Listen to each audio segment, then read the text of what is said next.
नंदिकेश्वर भगवान तपस्या कर रहे थे, तो नंदिकेश्वर ने शनकाद ऋषि को भगवान की शिवलिंग की उत्पत्ति की कथा को बताया था। अब हम लोग भगवान शंकर की शिवलिंग की पूजा तो करते हैं, पर इसकी उत्पत्ति कहां से हुआ ये जानना जरूरी है। सनत कुमार आज पूछने लग गए, सरकार ये बताइए कि शिवलिंग की उत्पत्ति कहां से हुआ, कैसे हुआ। नंदिकेश्वर भगवान कहते हैं, सनकादिगर श्री सनत कुमार जी सुनिए कथा को। एक बार की बात है, भगवान विष्णु हैं, अपनी धर्म पत्नी लक्ष्मी के साथ में अपने पार्षद को साथ में घिर करके आज शयन कर रहे थे सेज सैया पर। और इतने में ही पितामह ब्रह्मा जी हैं वहां पर पहुंचे, और ब्रह्मा जी पहुंचे, उन्होंने भगवान के पास में जाके ब्रह्मा जी भगवान नारायण को क्या कहते हैं कि उत्तिष्ठ वत्स उत्तिष्ठ। ब्रह्मा जी विष्णु से कहते हैं उठो उठो बेटा उठो, मां पश्य मुझे देखो, आपका स्वामी आया हुआ है। ब्रह्मा किसको कहते हैं, भगवान विष्णु को। पता है इस बात को जब सुना है, भगवान विष्णु मुस्कुराते हुए कहे स्वस्ति ते स्वागतम वत्स। भगवान विष्णु भी ब्रह्मा को अपना पुत्र कह रहे हैं, अरे बेटा आओ आपका स्वागत है। तिष्ठति पीठ मतो विषा, बैठो यहां पर। महाराज ब्रह्मा को क्रोध आ गया, बोले दुनिया को मैं बनाता हूं, पितामहश्च जगत, पूरे बुरे दुनिया का पिता मैं हूं, माता चौतवस्त्र का, सारे जगत का पिता माता मैं हूं, और तुम किस हिसाब से मेरे पिता हो गए, मुझे बेटा कहते हो। दुनिया में बस इसी चीज का लड़ाई है, कोई कहता मैं बड़ा, सामने वाला कहता मैं बड़ा, बस इसी चीज का लड़ाई है दुनिया में। देवता में भी ये देखो इसी प्रकार का लड़ाई हो रहा है। और ऐसे बात बढ़ते गया, बात बढ़ते गया, बात बढ़ते गया। जब ब्रह्मा जी ने भगवान विष्णु की बात नहीं मानी, तो दोनों लीला करते हुए आज युद्ध आरंभ कर दिए। युद्ध करने लगे, युद्ध करने लगे, और देखते देखते देखते देखते युद्ध इतना बढ़ गया, इतना बढ़ गया कि क्या बताएं। विकराल रूप धारण कर लिया युद्ध ने। भगवान विष्णु ने महाराज आज माहेश्वर अस्त्र का संधान कर दिया, ब्रह्मा ने पाशुपस्त्र अस्त्र का संधान कर दिया। अब तो पूरा का पूरा विश्व में हाहाकार मच गया, कहां जाएं कैसे करें, अब तो जल करके भस्म हो जाएंगे। सब देवता भागे भागे भागे भागे भागे भागे भागे शंकर के पास में आए और हाथ जोड़ के प्रार्थना करने लगे कि वंदे देव उमापति सुरगुरुम, वंदे जगत कारुणम, वंदे पन्नगभूषणं मृगधरं, वंदे पशूनां पतिं, वंदे सूर्य शशांक वहिनयनं, वंदे मुकुंद प्रियं, वंदे भक्तजनाश्रयं च वरदं, वंदे शिवं शंकरम।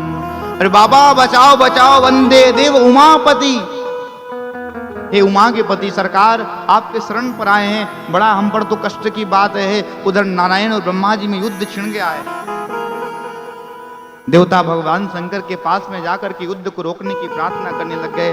तभी भगवान शंकर हैं आज ब्रह्मा और विष्णु जी के मध्य में एक अग्नि का स्तंभ बन करके, स्तंभ का अर्थ होता है खंभा बन करके प्रकट हो गए, और अग्नि का स्तंभ बन करके प्रकट हो गए। सारे के सारे देवताओं ने जय घोष किया, बोली उमापति महादेव की। सारे के सारे लोग महाराज जय घोष करने लगे। ब्रह्मा जी और भगवान नारायण हैं, दोनों के दोनों अपने अपने अस्त्र को लेकर के महाराज उसी अग्नि में लीन हो गए। पता नहीं चल रहा है कहां है कैसे हैं। तब दोनों ने निर्णय लिया कि अब इस दोनों के अग्नि के जो स्तंभ है इसके छोर को पता लगाएंगे। ब्रह्मा जी हंस का रूप धारण कर लिए, और भगवान विष्णु हैं सूकर अर्थात सुअर का रूप धारण करके नीचे चलने लगे, और हंस का रूप धारण करके ब्रह्मा जी ऊपर की ओर जाने लग गए। दोनों पता लगाना चाहते हैं इसका अंत कहां तक है, और दोनों ने आज अलग अलग रूप धारण करके एक स्तंभ का छोर पता करने को गए ना, ब्रह्मा जी हंस का रूप धारण करके ऊपर गए हैं, लेकिन और छोर को पाया नहीं है। और छोर तो पाए नहीं, फिर भी वापस आकर के महाराज पुनः वापस आ रहे हैं। लेकिन फिर भी ब्रह्मा जी के मन में अभिमान है। अब ब्रह्मा जी के मन में जब अभिमान आया, इस कृत्य को देखकर भगवान शंकर को हंसी आ गया। देख रहे हो, मेरा छोर का पता भी नहीं पाया, फिर भी अभिमान के मारे कांप रहा है। भगवान शंकर हंसते हंसते अपने महाराज सिर से केकती का पुष्प को गिरा दिया नीचे। केकती का फूल जानते हैं ना, उसी फूल को नीचे गिरा दिया भगवान शंकर ने अपने जटा से।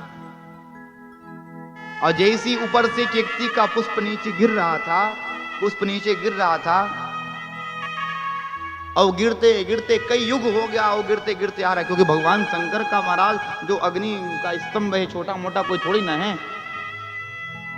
नीचे गिरते गिरते गिरते गिरते आ रहा था, और जैसी अग्नि के स्तंभ के मध्य भाग में आया ना, तो ब्रह्मा जी ने उस केकती के पुष्प को अपने पक्ष में रख लिया।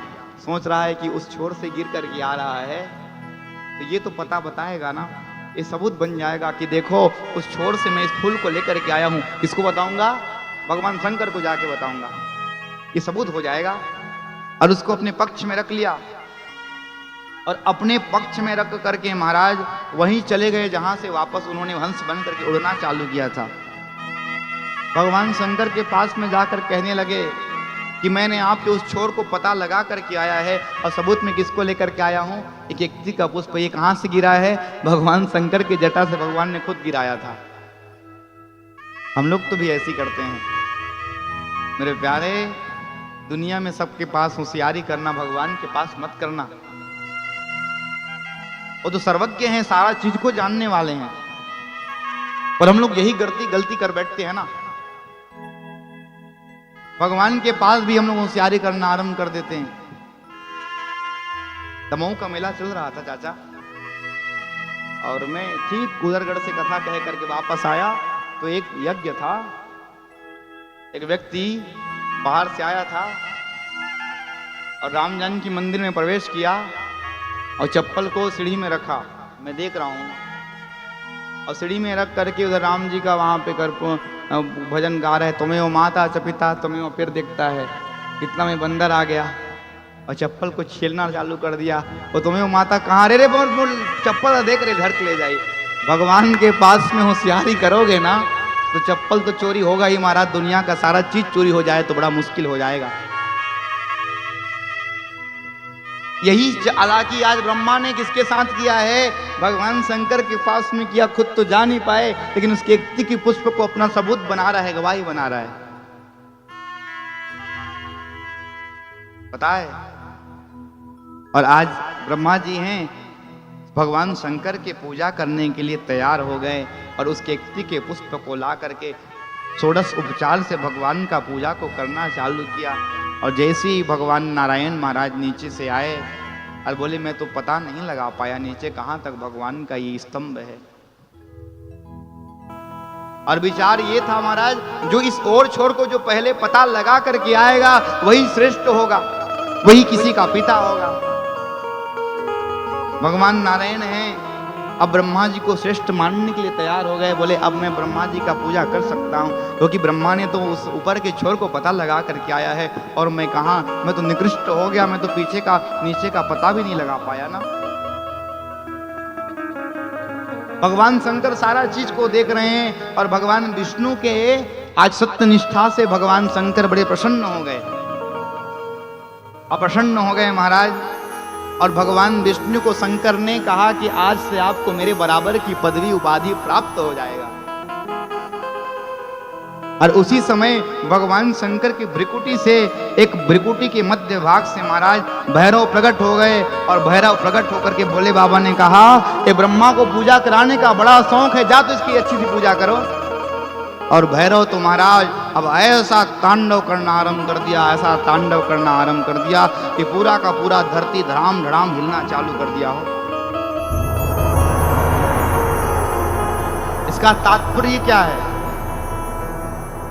भगवान शंकर के सामने विष्णु भगवान झुक गए, बोले मैं आपके महाराज स्तंभ का पता नहीं लगा पाया और भगवान झुक गए विष्णु जी, और झुकने का परिणाम क्या हुआ, उनको भगवान शंकर के समान पदवी प्राप्त हो गई। और ब्रह्मा जी ने भगवान के सामने अभिमान किया, और अभिमान किया है, कारण क्या हो रहा है, काल भैरव आकर के तांडव कर रहे हैं मारने को। झुकने से व्यक्ति छोटा नहीं होता है माई बाप, झुकने से व्यक्ति बड़ा हो जाता है जी। झुकता वही होता है जो गुड़ी होता है, और जिसमें अकड़ होता है वो झुकता नहीं है। इसीलिए कहीं पर झुकने का अगर हो ना तो प्रेम से झुक जाना, प्रेम से कहो हर हर महादेव। देखे हैं आम का फल कैसे फला रहता है, अपने आप झुक जाता है ना। ताड़ के पेड़ को कभी झुकते देखे हैं?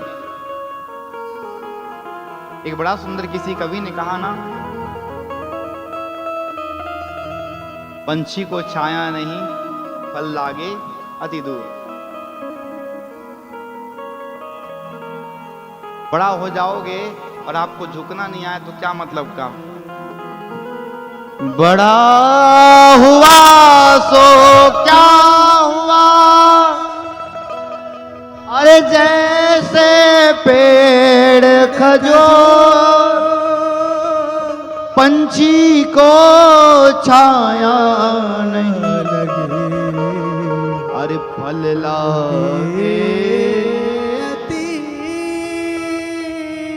दूर। क्या मतलब का ऐसा बड़ा होने का भी भैया? कोई पंथ पर चढ़ने वाला जा रहा है, उसको छाया नहीं मिल पाए तो, और फल लगाए वो भी कितना से कितना दूर है, तो क्या मतलब ऐसा बड़ा होने का? और एक फल आम है और चकाचक फला रहता है, अपने आप झुक जाता है, ले मुझे पा। झुकने में किसी भी प्रकार का हानि नहीं है, इसलिए जहां पे झुकने का मन करे ना महाराज, जहां पे झुकने का स्थिति हो चुपचाप झुक जाओ। यही किया विष्णु भगवान ने, भगवान शंकर की बराबरी का स्थान प्राप्त हो गया जी। और इधर भगवान ने भैरव को आदेश दे दिया, इस ब्रह्मा को पूजा कराने का बड़ा शौक है, जाओ करो इसकी पूजा अच्छे से। महाराज खड़ंग लेकर, तलवार लेकर के दौड़ा है। इतना में महाराज उसी समय ब्रह्मा जी का एक सिर को काट दिया। ब्रह्मा ने कहा, हे ब्रह्मदेव, आज आपको बड़ा पूजा करने का शौक है और आपने अभिमान किया, जाओ आज से हम तुमको कहते हैं तुम्हारा आज तक कहीं पर पूजा नहीं होगा। ब्रह्मा की मंदिर देखे हैं कहीं पर? भारत में केवल एक मंदिर है पुष्कर में, और ब्रह्मा का मंदिर नहीं पाओगे आप, और आपकी कोई पूजा नहीं करेगा। और केकती ने आपके पक्ष में क्या किया है, गवाही दिया है। इसलिए भगवान शंकर कहते हैं, मेरा जब भी पूजा होगा तो केकती का कोई पुष्प को चढ़ाएगा मैं स्वीकार नहीं करूंगा। भगवान शंकर के पूजा में किसी भी प्रकार का केकती का पुष्प नहीं चढ़ाना चाहिए। अंत में जब दोनों भगवान विष्णु और ब्रह्मा ने भगवान शंकर से, बोले बाबा से क्षमा प्रार्थना किया है कि पापो वहम पाप कर्माहम पापात्व पाप संभव त्राहि मां पार्वती नाथ सर्व पाप हरो भव। भगवान हमसे पाप हो गया, आपको हमने समझ नहीं पाया प्रभु, हमको क्षमा प्रदान कर दो। बोले बाबा तो 1 मिनट में प्रसन्न होने वाले देवता है ना, 1 सेकंड में बोले बाबा प्रसन्न हो जाते हैं। दुनिया में मानने वाले जल्दी देवता हैं तो भोले बाबा है, जल्दी प्रसन्न हो जाते हैं। और आशीर्वाद देते कहा, हे ब्रह्मदेव, अब आपकी पूजा तो मंदिर में नहीं होगी, लेकिन यज्ञ में आप ही सर्वश्रेष्ठ होगे। इसलिए जब हम यज्ञ करते ब्राह्मण लोग तो सबसे पहले ब्रह्मा की स्थापना करते हैं वहां पर, तभी यज्ञ का आरंभ होता है। बोले यज्ञ में आपका ही पूजा श्रेष्ठ होगा। और केकती से कहा, अन्य किसी देवता की पूजा होगा ना केकती, तुम्हारा प्रयोग किया जाएगा।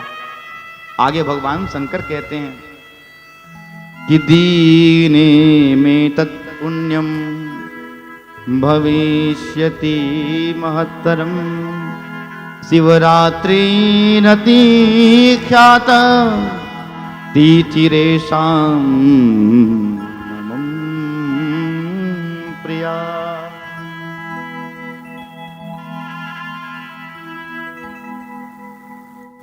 बोले आज की तिथि शिवरात्रि के नाम से विख्यात होगा। जिस दिन भगवान अपने अग्नि स्तंभ के रूप में प्रकट हुए, उस दिन तेरस का दिन था, त्रयोदशी का दिन। कौन सा दिन? त्रयोदशी का दिन। और त्रयोदशी के दिन को ही शिवरात्रि माना जाता है। एक निवेदन कर दूं आप सबसे, आज कथा सुन रहे हो, आज तो शायद पंचमी है, नहीं षष्ठ है, षष्ठी है ना आज, क्योंकि आज मैं पूजा नहीं कराया हूं तो पूजा कराने वाले ही संकल्प में पढ़ते हैं, तिथि तो जाने। आज षष्ठी है, गिनते रहिए। अभी त्रयोदशी जिस दिन आएगी, किस दिन पढ़ रहा है वो त्रयोदशी? डेट बताओ। 31 तारीख को कथा का विश्राम है और उसी दिन शिवरात्रि भी है। बताओ कैसा संयोग बैठा हुआ है। और उस दिन शिवरात्रि है, उस दिन बड़े भाव से भगवान का रुद्राभिषेक करना है। शिवरात्रि के दिन ही सूरजपुर के लोग आए थे, आप थे चाचा वहां। शिवरात्रि का दिन भगवान शंकर को बड़ा प्रिय है। बोले ये तिथि मेरा बड़ा प्रिय होगा और यही शिवरात्रि के नाम से जाना जाएगा। जो भी व्यक्ति, भगवान खुद कहते हैं, इस दिन मेरा शिवलिंग का या मेरा बेर का पूजा करेगा, उसको जगत, वो व्यक्ति को इतनी ताकत मिल सकती है, वो पूरे पूरे विश्व को बना सकता है, जगत का निर्माण करने का क्षमता उसमें आ सकता है। इस दिन जो मेरा पूजा करेगा, बताओ भला ये कैसा दिन है। एक वर्ष में जो निरंतर मेरा पूजा करता है, लगातार लगातार मेरा पूजा करता है, वो केवल एक दिन शिवरात्रि में पूजा करने का पूरा 100 दिन, पूरे पूरे 365 दिन का पूजा करने का एक दिन में फल मिलता है। बताओ और क्यों छोड़ेंगे हम लोग। एक तो अधिक मास ऐसे ही चल रहा है, पुरुषोत्तम मास चल रहा है, सावन का महीना है, ऐसा बड़ा यज्ञ भी चल रहा है 1 महीने का। और शिवरात्रि के दिन जब भगवान एक दिन पूजा करने से शिवरात्रि के दिन पूरे पूरे 1 साल का पूजा करने का फल मिल जाए, तो छोड़ना है क्या? क्यों छोड़े भैया। इसलिए इस दिन को याद रखना। हम लोग ना, हमारे गांव में, हमारे घर में पूजा हो रहा है। बाहर के लोग 8 बजे 7 बजे तक पहुंच जाए रहते हैं और हम ही लोग नहीं पहुंच पाए रहते। बताइए ये कष्ट का बात है ना। तो उस दिन हम लोग को सुबह से पहुंचना है और बड़े भाव से पूजा करेंगे। और उसी दिन हम लोग क्या करेंगे, 108 जो जड़ी बूटी का अभिषेक होता है ना, उसी दिन होगा। 108 प्रकार की जड़ी बूटी को पीस करके उसको रस बनाना है और भगवान भोले बाबा का अभिषेक करना है। उस दिन सब पूजा में शामिल हों। अब मुझे शाम को फोन भी आएगा, कथा लाइव सुन रहे होंगे महाराज जी, हम भी उस दिन आएंगे और कहेंगे, तो सबके लिए व्यवस्था हो जाएगा। ज्यादा भीड़ होगा तो यहाँ पे अभिषेक होगा। प्रेम से कहो हर हर जय हो भोलेनाथ की। चिंता नहीं किसी बात की। देखिए भगवान शंकर आगे कहते हैं, इस ज्योतिर्मय लिंग का प्राकट्य कब हुआ था? मार्गशीर्ष महीने के आद्रा नक्षत्र में शिवरात्रि के दिन त्रयोदशी को हुआ था। भगवान शंकर कहते हैं कि इस दिन जो भी मेरे लिंग की पूजा करता है, सब शिवलिंग की पूजा करता है, भगवान शंकर को उसके बड़े पुत्र कार्तिकेय के समान प्रिय हो जाता है। तो क्यों छोड़े इस दिन को, बताइए। फागुन कृष्ण की चतुर्दशी के दिन प्रथम शिवलिंग का पूजन हुआ था। सबसे पहले बार शिवलिंग का पूजन हुआ था। जिस जगह पर ज्योतिर्लिंग का प्राकट्य हुआ, वो स्थान लिंग स्थान के नाम से विख्यात और प्रसिद्ध हुआ है। और ये महाराज अरुणाचल शिवलिंग में, अरुणाचल प्रदेश में है। इसी को अरुणाचल शिव कहा जाता है। अत्र दत्तम हुतम जप्तम सर्वकोटि गुणम भवेत। और यहाँ दिया हुआ दान है, किया हुआ जप है, और सब कोटि से कई गुना फल को प्राप्त हो जाता है। भगवान बोलते हैं इस जगह पर जो व्यक्ति निवास करेगा ना, उसको मृत्यु भी हो जाएगी तो उसको मोक्ष मिल सकता है। इसी सबने वहां पर अरुणाचल भगवान शंकर का वहां पे सबने स्तुति किया, अरुणाचल शिव, अरुणाचल शिव, जय अरुणाचल शिव, जय अरुणाचल शिव। आगे सुज्जी महाराज कथा कहते कहते हैं कि शिवलिंगम प्रधान्यत्य स्थाप्तम तथा वेरम तु गौड़कम लिंगा भावेन तक्षणे सवेरमपि सर्वत। भगवान शंकर की शिवलिंग की स्थापना करते हैं, स्थापना ही मुख्य है। मूर्ति की स्थापना से ज्यादा बेहतर है शिवलिंग का पूजा। इसलिए जब भी भगवान की शिवलिंग की पूजा किया जाए, मूर्ति की अपेक्षा लिंग का पूजा किया जाए।